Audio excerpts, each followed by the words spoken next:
Hey, good morning, Red Chapel. I want to say welcome to our church, wherever you're watching from today, and whatever platform you're watching on this morning. I'm excited that we're continuing to grow our presence online as a church. So you may be watching on Facebook, YouTube, even on our web this morning. We just want to say welcome home, welcome to Red Chapel. What an amazing job our worship team did this morning, and I'm really inspired today. I feel like I have a word from God to encourage you this morning. The best way I could describe how I feel today, right now, and I hope you can feel this morning, is if you've ever had a Coke bottle and you just shook it up and you know, like, you go to open that Coke bottle, it's just going to explode. I feel like this morning, that's how I feel. I feel like I'm about to explode with what God's given me to share with you today. I feel like I'm about to explode with what God is doing it through our church right now.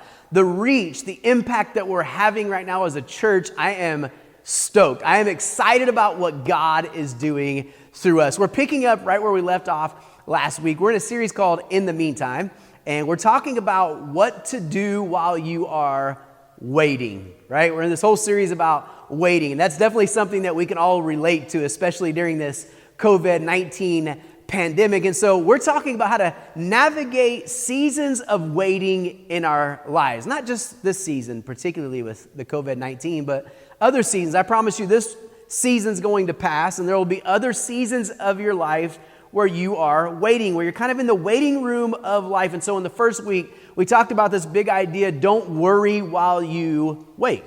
And then last week, I was really excited about last week's message. We talked about this idea of don't wander while you wait. And this week, I really want to encourage you with this thought, don't waste the wait. Don't waste the wait. Here's what I know about waiting is frustrating. I think we can all attest that right now there's a lot of frustration being experienced right now. It reminds me, a few weeks ago, we were at home and Drew was upstairs at our house and he was playing his video games, and Sonny and I, we finally had a little bit of time to ourselves, and we decided that we were going to watch a movie. Now the problem is the internet at our house, the broadband is not very good, and so if there's more than one device on the internet at the same time, it delays the other devices. So Drew's up there and he is pounding away at Fortnite, right? He's just going crazy on Fortnite. And Sonny and I, sure enough, we get to Netflix, and as soon as we start our movie, right, there is this roar that comes from upstairs. It is Drew screaming, "Dad, turn off the TV." And then he said something that I never heard before. And I just started laughing. He said, "Dad, my game is glitching. My game is glitching." And if you have any video game players in your house, you may have heard this. This was new to me. I started cracking up. I had to find out what is glitching. It just meant that his game was being delayed, right? And I think the truth is that to many of us, it seems like our whole life right now, it's glitching. It's glitching. Things they seem to be running smoothly, and then out of nowhere, right? Everything is out of order. It's slowed down. Our lives are not functioning like they used to. And so lately it feels like the Wi-Fi is messed up in our lives. And we're used to a pace that's much different than the flow that we are right now. And we've been talking about Moses and the children of Israel and their season of waiting.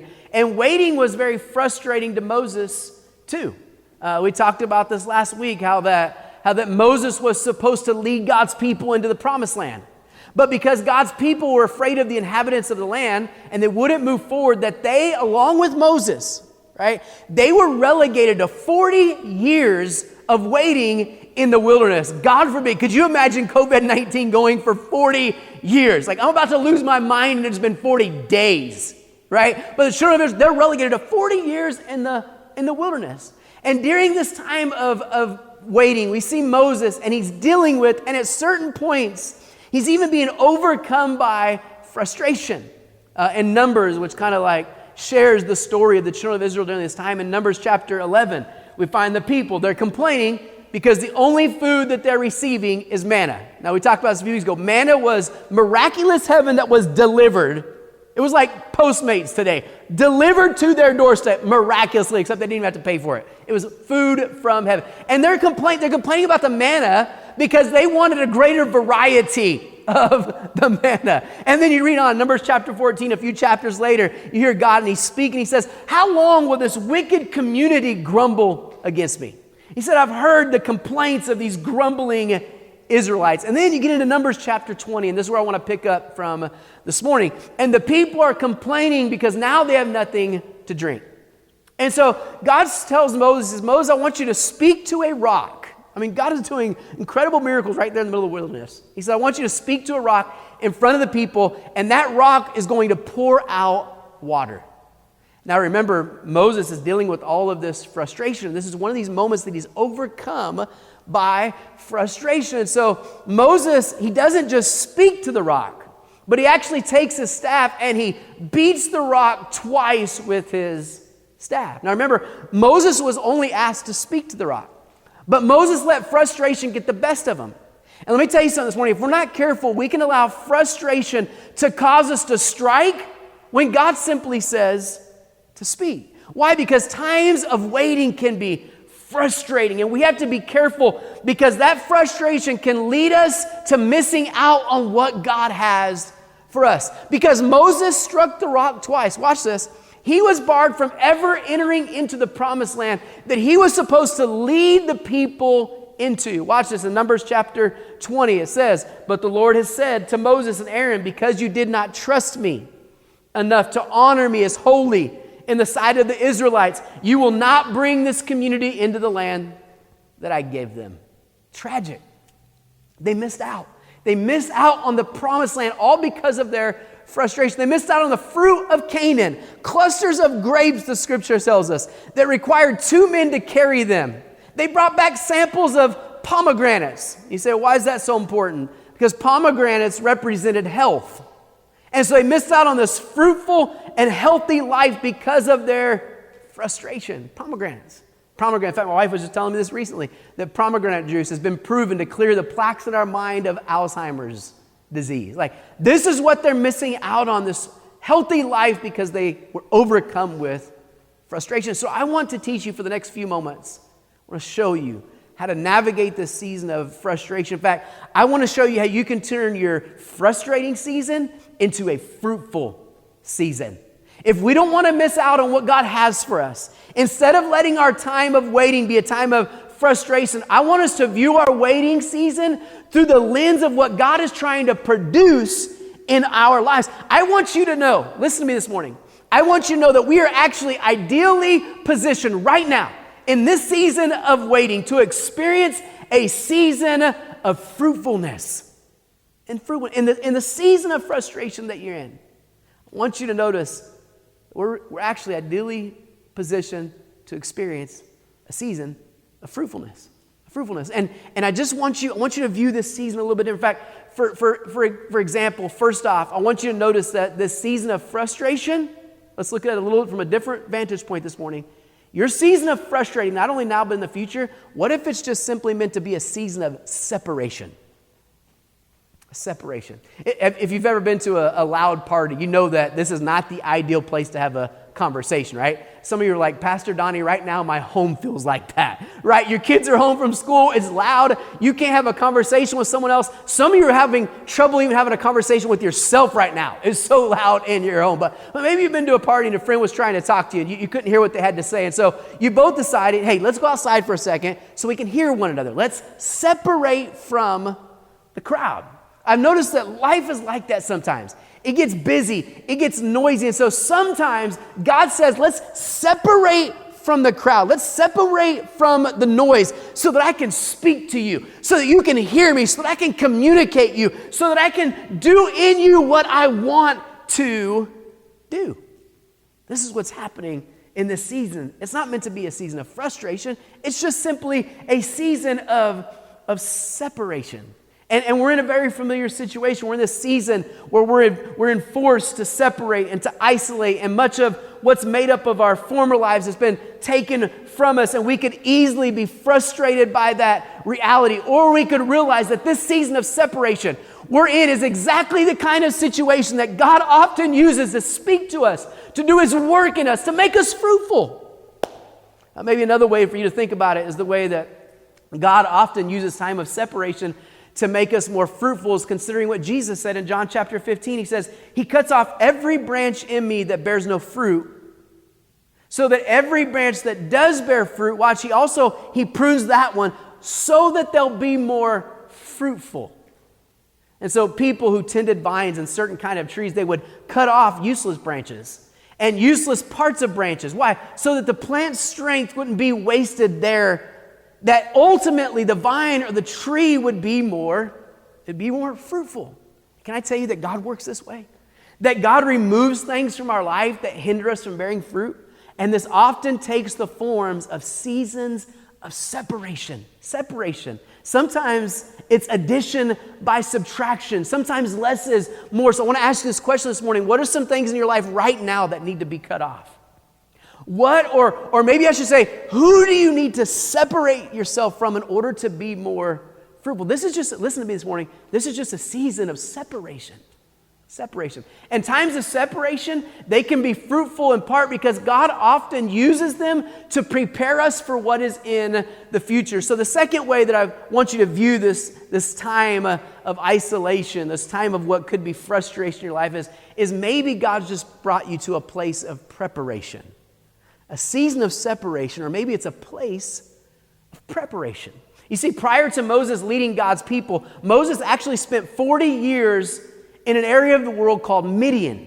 And Midian at the time of Moses, it was a wilderness area. And so you have to remember, Moses was raised as a prince in Egypt, the wealthiest part of the world at this time. And he's raised in the palace as a prince. And so Moses goes from Egypt to Midian. This was like going from Beverly Hills to some random place in the middle of the Mojave, right? He was forced into a period of separation and isolation.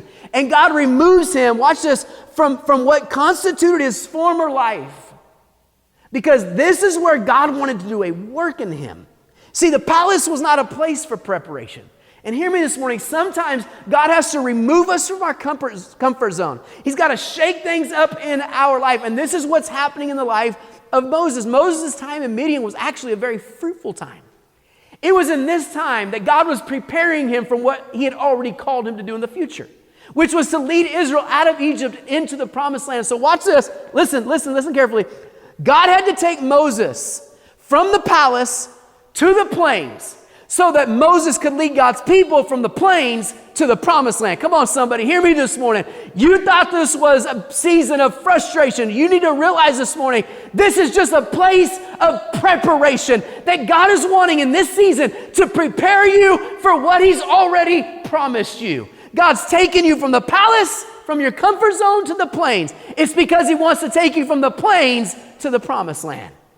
Wow, that's exciting this morning. God just got you in a place of preparation. Wow. One of the silver linings, I think, in the whole coronavirus is that some of us are learning to cook for the first time. And some people, they've learned that certain dishes, right, certain kinds of foods, they need lengthier times of preparation. Maybe some of you started a recipe that you found online thinking, man, this is what we're going to have for dinner tonight. And then you get to that step that said something like, you got to marinate the meat for 6 hours. And you would love to skip that step. Maybe some of you did. You skipped that step. But if you want it to be as good as it could be, you can't afford to skip this test. And hear me this morning, the same is true for us in our lives with God. God is like this great chef, and God knows that to make us all that we can be, we need seasons of preparation. I realize we don't like the times of preparation because we just want to get on with our life, but you can't skip out on the preparation. We need to take note of the fact that God is using this time of waiting. And what we can do is we can just submit to it, and we can tell God, I know what you're doing.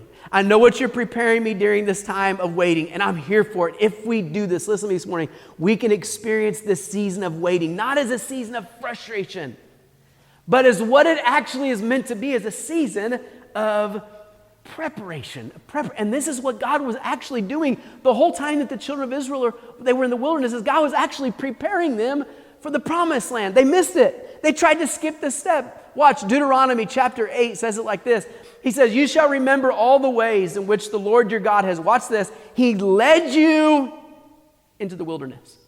Could it be right now that this season you're in, that you thought was just happen chance, you thought it was just a state of affairs right now, that God was actually ordaining the place where you're at this morning?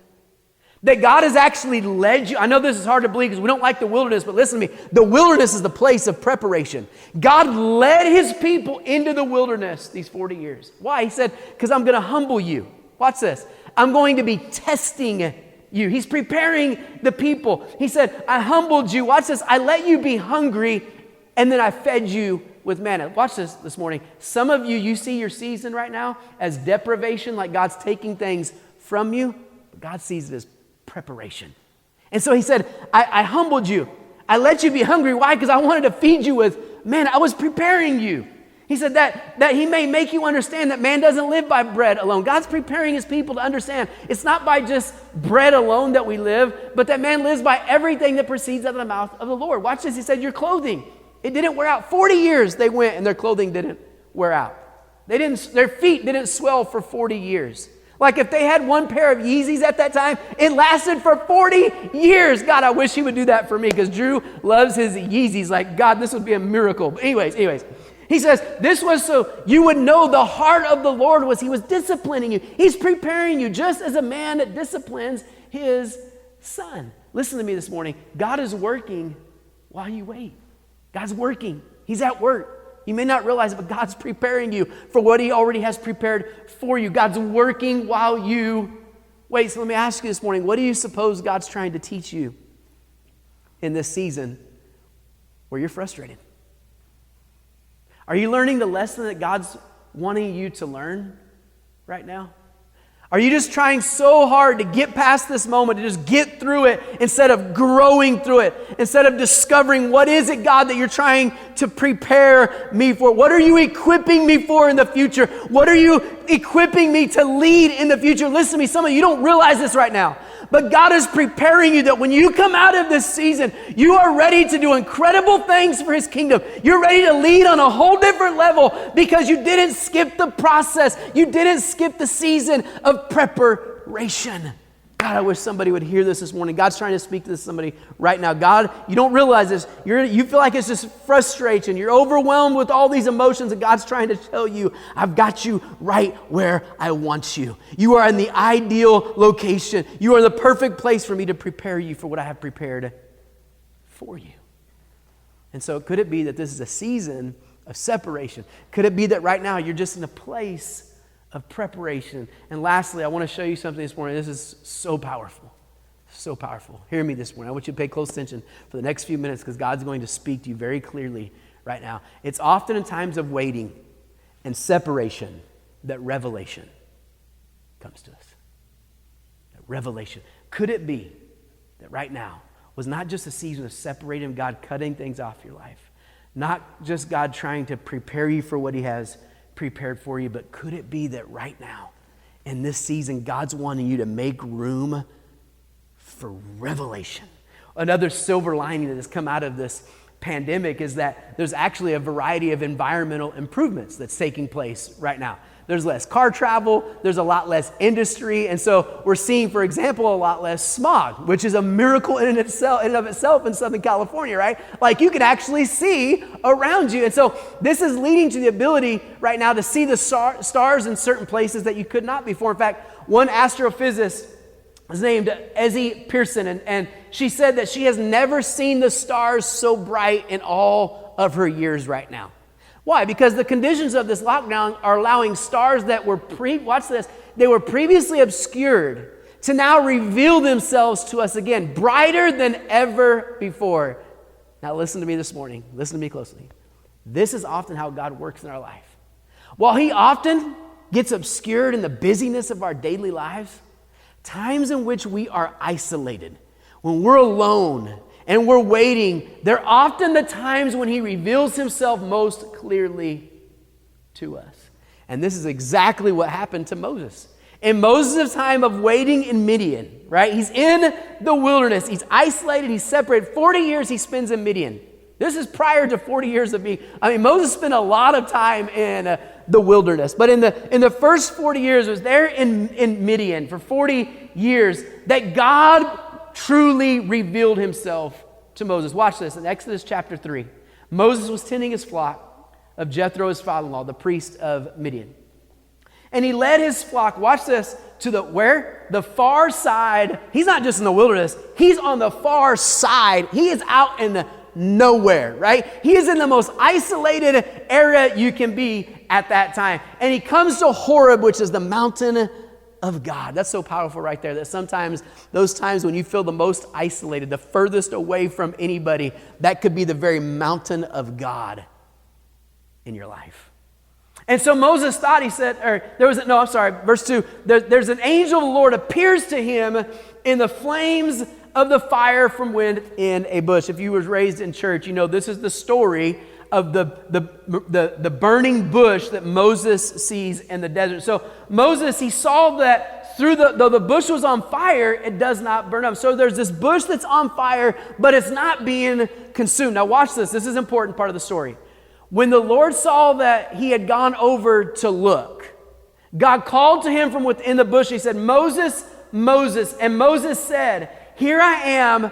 Do not come any closer, God said. Take your sandals, for the place that you are standing is holy ground. I've come to tell somebody that what you think is just humdrum, what you think is ordinary, what you think is frustrating, hear me this morning. You could be standing right now on holy ground, because God wants to reveal himself to you in the time of waiting. I'm telling you from experience now, that the times that God reveals himself most clearly are the times that you are isolated, that you are separated. It's in those times of waiting. It's in those times, listen to me this morning, if you're not careful, you'll just allow yourself to focus on the frustration and you'll miss out on the revelation. Notice, Moses had to seek after the Lord. Moses, watch what he said in verse 3. Moses said, I think I'm going to go over and I'm going to see this strange sight. Why the bush does not burn up. Why? Because you have to seek him. You have to seek him. You have to take advantage of the fact that right now, in this COVID-19 season, you have no excuse not to be seeking God. You have more time than you've ever had in your life. Right now, once again, we have been positioned with the most opportune moment in our relationship with God. It could be in this season of isolation, this time of waiting. Man, I feel like God's about to reveal himself to you this morning. I know, you've just been feeling frustrated, but I hope for the last few minutes that God's beginning to expand your peripheral right now. Look past the frustration, to look past everything that's coming. If you can right now, if you can focus, if you can look closely, if you'll start to seek God right now, you'll see him more clearly than you've ever seen him in your life before. And as you seek him, listen to me, as you seek him, you'll find him. And what could be a frustrating season, could turn into a fruitful season. I remember I think I was a senior in high school, and I had a little area in the front. I lived with my parents at the time, and we had an area in the front of our house. It was like the formal dining room. That was where that was like the off, if you were raised in a home like this, that was the off limits area. Our nicest furniture was there. No one was allowed to go in there. You couldn't get the carpet dirty. God forbid if you ever damaged a piece of that priceless furniture, and that became my prayer closet for me personally. And I would often pray there when everybody else had gone to bed or nobody was home. That was just my place. In fact, I'll never forget the chair specifically that I would get down and kneel down. That became my prayer closet. And I remember every night I would go there. I was in high school and I had a job, and so I was working in the evenings. And so I remember one specific night I came home and it was late. I remember it being about 11 o'clock at night. I'd worked really late that night. And I'll never forget this. This is one of the first times that God truly revealed himself to me. It was late at night. Everybody was sleeping. It was quiet.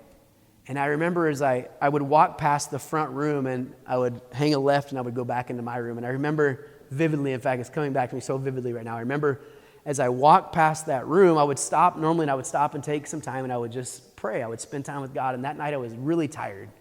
And I was like, in my mind, I was like, God will understand. I'm tired. We can make up for lost time tomorrow night, right? And so I remember as I turned the corner to go to my room, I'll never forget one of the first times that not audibly, but I just heard God speaking to me. And it was almost as if it was kind of a whimper of God speaking to me. And he was conveying to me that he was going to really miss out on our time together that night. It was an isolated time. It was a quiet time. Listen to me. Some of you right now, you're isolated. And God is going to use this moment. A lot of the things from the outside world have been quieted. A lot of voices right now is the opportunity to quiet those voices and God's voice to speak so clearly to you right now in this moment. And I remember as he was calling to me, Donnie, I wish you would just give me a few moments of time. I'll never forget that moment when God revealed himself to me. Then I literally turned back around. I was dead tired, but I became invigorated that moment. I remember kneeling down. I didn't have much to say to God that night because I really wept most of the time. Because in that moment, God revealed that it wasn't just me seeking him anymore, but he was seeking me.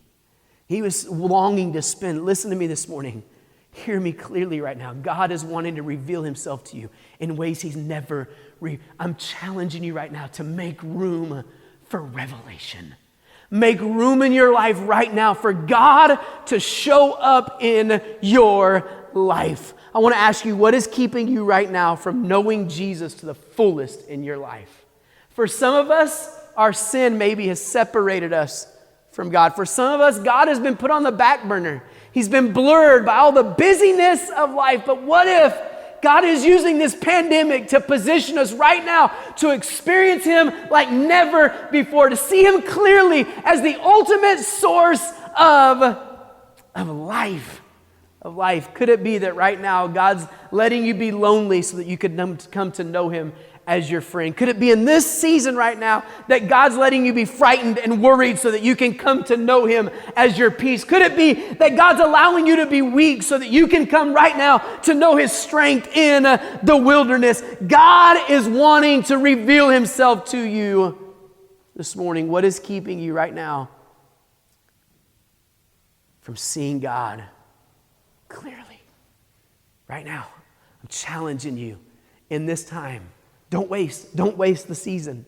Listen to me. Right now could be the greatest season of your life. If you're not careful, you'll fill your mind with complaining and murmuring like the children of Israel, and you will miss out on your promised land. You'll miss out on an opportunity for God to reveal himself to you like he never. Listen to me this morning, right now. Even as I'm speaking, wherever you're watching from right now, God is trying to reveal. Some of you know what I'm talking about right now. You feel God's presence in your home right now. You feel God you feel God's presence maybe wherever you're watching this from right now, because God is seeking you. He wants to reveal himself to you. Your responsibility is to turn aside like Moses. Moses said, I'm going to turn aside and I want to see this. I'm challenging you right now to turn away. Some of you right now, you may be turning in for the first time.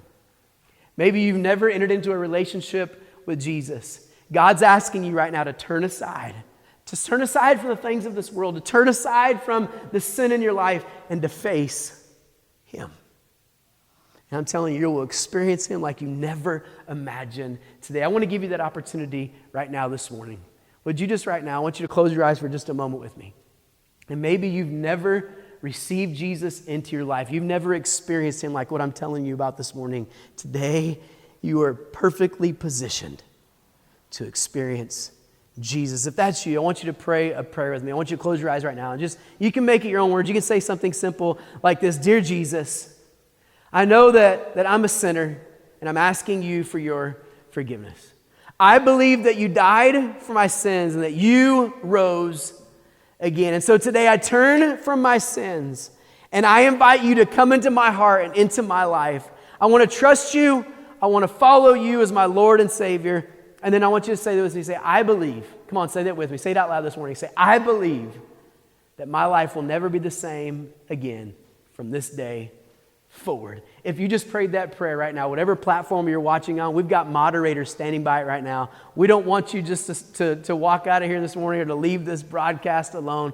We want right now to walk alongside you. We want to carry out this journey that you've just begun today with Jesus. So would you just reach out and let them know this is the first time you've ever prayed that prayer? We believe today that you have been saved, that you have been set free, and that you have started a brand new relationship with Jesus. God bless you. I want to thank you for being with us at Red Chapel. If this is your first time, we'd love to connect with you. If you'd fill out one of our digital connect cards. If you're a member of our church and there's any way we can be praying for you during this time, would you do me a favor right now? Would you reach out and let one of us know so that we can make sure that we're walking alongside of you during this season? I want to say I'm so excited about what God is doing through Red Chapel at this time. And I look forward to worshiping with you next Sunday, 10 a.m. right here at redchapel.org. God bless you and have an amazing week.